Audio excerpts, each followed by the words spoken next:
Spiders creep me out.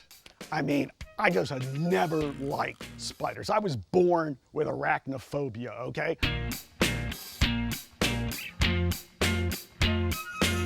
In our part of the country, there are only 2 spiders that you really need to worry about. And guess what?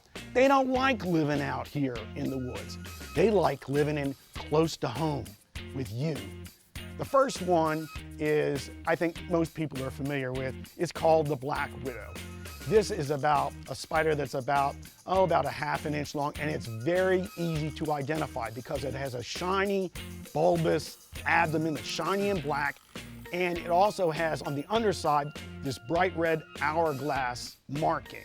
A black widow is not an aggressive spider. It's not really a hunter.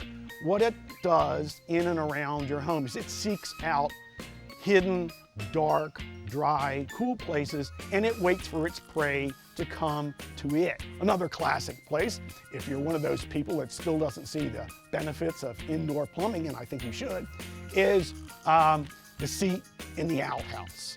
So just be forewarned there. What happens if a black widow bites you?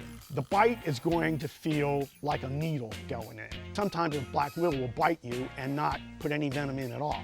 But let's say it has. In most cases, over the next 24 hours, you're going to develop these absolutely agonizing muscle aches and tremors, probably for 24 hours, but sometimes it can go on for as much as a week. So my advice to you is go to the doctor. And if you can, and you kill the spider, take the spider with you in a little jar. The doctor's really gonna appreciate that. He or she can give you a definite diagnosis of the problem, but chances are you'll be okay in a couple days. The next spider we have to worry about, it's called the brown recluse. The reason it's called recluse is because it's not an aggressive spider. It doesn't want to come in contact with you. This spider is about 3/4 inches long. It's kind of easy to identify because it has, on the top of its head, it has a marking that looks like a violin. The spider itself is kind of a light brown color with long, spindly legs. How do you get bitten by a brown recluse? This happened to me. Instead of hanging up my jeans, I just took them off, threw them on the floor, went to bed, everything's fine.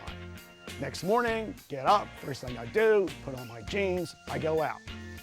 And I got bitten on the butt. When a brown recluse bites you, you'll never know. It's a totally painless bite. The first time you will be aware that you've been bitten is probably about the day after. What it does is, it's really gross. Its venom dissolves tissue. It basically takes your flesh and turns it into this soupy goop that dies. In most cases, the bite will heal by itself, but it takes a long time. You're gonna have that bite on your body for up to a month. But sometimes, if there's a lot of venom, it can get so big that you can get an area this big on your body in which the flesh turns black and dies. And the only way to fix that is through surgery to close the wound. If you don't want to be bitten by one of these spiders, take a flashlight to the outhouse and shake out your pants before you put them on, or else you can get bitten in the butt.